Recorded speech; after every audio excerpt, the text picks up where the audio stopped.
Dans un premier temps, je souhaiterais vous expliquer pourquoi les blocs porothermes ont différentes dimensions. Donc voilà, les blocs d'angle ou chaînages verticaux mesurent 45 cm, tandis que les blocs traditionnels, eux, mesurent 50 cm. Donc voilà, je souhaiterais vous expliquer pourquoi cela. Alors bien entendu, quand on construit, souvent quand on est maçon, on fait par rapport au plan. Mais si on est autoconstructeur et qu'on réalise ses plans soi-même, ou si on passe par un architecte, on pourrait lui demander de respecter certaines cotes pour qu'en fonction des blocs utilisés, ça se passe relativement bien et ça nous facilite la tâche. Donc voilà, je vais tenter de vous expliquer pourquoi. Donc ici j'ai fait un départ d'angle. Donc ici il y a un bloc d'angle, un bloc traditionnel, le retour du bloc d'angle avec deux blocs traditionnels. Donc voilà, je vais attaquer la seconde assise. Donc je vais prendre mon bloc de chaînage vertical. Je vais tenter de l'ajuster le plus précis possible. Pardon. Donc voilà la deuxième assise. Donc il faut croiser les éléments de petite maçonnerie. Les DTU nous l'imposent. Donc on respecte les DTU. Ensuite je prends un bloc traditionnel. Et ensuite, en fonction de la dimension souhaitée des portes ou des portes-fenêtres ou peu importe. Donc voilà, c'est pour ça que je vous disais, en fonction de la réalisation des plans par l'architecte ou par vous-même, les dimensions que vous pourrez donner à votre habitation, à vos ouvertures en tout cas. Donc ici, vous avez 45, un bloc d'angle, et ici un bloc traditionnel de 50. Donc 45 plus 50 égale 95. Ici, j'ai un retour de 20 plus un bloc de 50. Donc je suis à 70 et là-bas j'ai une demi qui fait 25 cm parce que c'est une demi. Alors soit on la coupe ou soit il y a des blocs des fois qui facilitent la coupe, ça dépend des modèles. Là je suis pas mal en termes d'alignement. Donc si on demande à l'architecte lors de la réalisation des plans de positionner des portes ou des fenêtres ou des baies vitrées, par exemple, bon là j'étais à 95 cm de l'angle, c'est peut-être un peu proche, mais voilà. On peut jouer selon les dimensions en tombant sur des chiffres arrondis via les blocs d'angle. En tout cas, voilà pourquoi le bloc mesure 45 cm. Et donc là, je pourrais faire pareil sur le retour. Et donc voilà, donc là, j'ai le choix.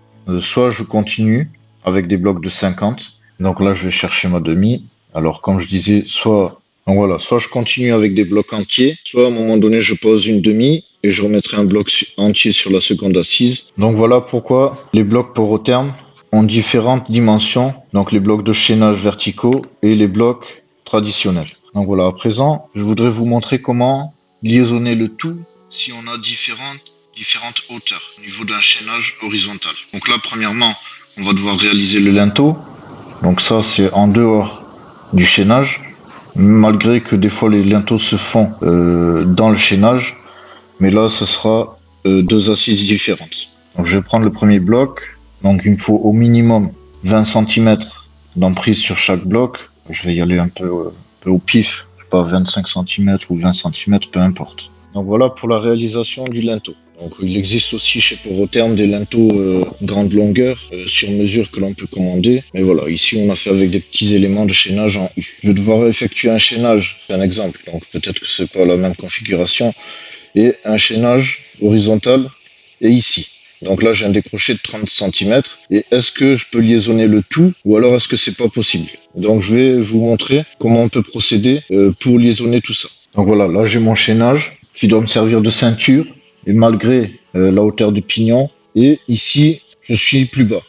Donc je ne sais pas pour quelle raison ou autre, peu importe, il y a un décroché, je suis plus bas. Donc est-ce que je peux liaisonner le tout? Donc bien sûr, c'est tout à fait possible. Donc la ceinture doit faire le tour de la maison. Et bon, c'est pas parce qu'il va y avoir une petite assise de différence ou autre que la ceinture ne sera pas faite. Donc l'essentiel c'est que tout soit liaisonné et que ça fasse toute la périphérie de la maison. Donc alors ici, donc là j'ai un chaînage vertical qui remonte, il va falloir liaisonner avec le chaînage horizontal bien sûr, donc on va procéder par mettre des équerres ou autre. Donc juste ici plusieurs possibilités, donc c'est soit j'avance mes U, mais par contre il va falloir que je perce à l'intérieur, même tronçonner, faire un trou, en tout cas que le chaînage vertical remonte et passe dans le chaînage horizontal, ou alors je le laisse reculer comme il était précédemment, comme ceci.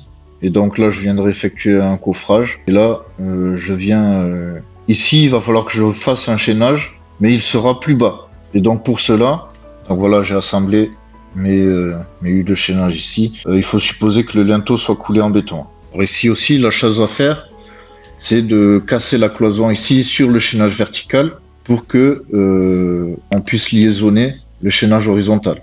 Donc si ici on est cassé et que ici on remonte au niveau de l'assise supérieure, ben on sera liaisonné. Donc on aura du béton ici et là ça va remonter et on aura du béton ici. Donc comme je vous ai dit ici, soit on avance le U, on casse l'intérieur pour que le béton il remonte jusque là et on met une planche en bout, soit on laisse comme ça et il faut faire davantage de coffrage.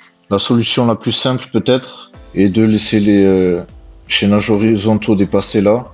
On creuse ici pour récupérer le chaînage horizontal et on met une planche de coffrage ici pour arrêter le béton. Et le chaînage horizontal donc poursuivra la périphérie par le chaînage vertical en dessous. Donc ici il faudra casser la cloison et en fait il y aura une continuité malgré l'assise inférieure. Donc voilà, il vaudrait mieux faire ça que de ne pas faire de ceinture du tout ou voilà, penser que le chaînage sert à reprendre les charges du dessus. Donc non, le chaînage sert vraiment de ceinture. Si c'est de la fermette, bon ça va, c'est pas une charpente lourde, mais si c'est des grosses fermes en charpente traditionnelle ou autre, ça va pousser énormément sur les côtés. S'il n'y a pas de ceinture, ben, la maison risque de s'ouvrir. Donc c'est très très dangereux. Donc veillez à bien faire une continuité dans toute la périphérie de la maison au niveau des chaînages horizontaux.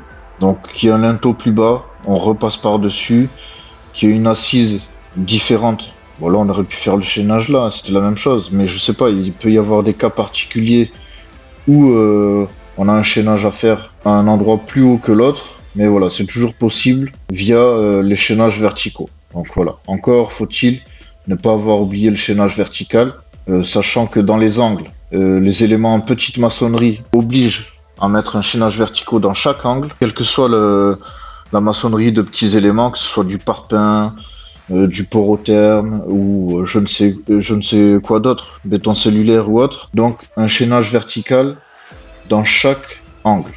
Ça c'est une obligation. Et ensuite, voilà, dans des cas particuliers ou autres, il peut y avoir un chaînage vertical au milieu d'un mur, quelle qu'en soit la configuration. Mais par contre, quel qu'en soit l'angle, qu'il soit saillant, donc un angle extérieur, ou qu'il soit rentrant, il faut mettre un chaînage vertical. Donc voilà, c'est tout pour moi. J'espère que ces explications vous ont éclairé un petit peu, que vous aurez apprécié cette vidéo. Si vous souhaitez participer dans les commentaires, n'hésitez pas. Si vous avez des questions, la même chose, n'hésitez pas à poser vos questions, à débattre sur le sujet. Peut-être vous ne serez pas d'accord avec moi. N'hésitez pas en tout cas. Si vous avez aimé la vidéo, n'hésitez pas à liker non plus. Si vous n'êtes pas encore abonné à la chaîne, idem. N'hésitez pas à vous abonner. Et c'est tout pour moi. Merci, à bientôt.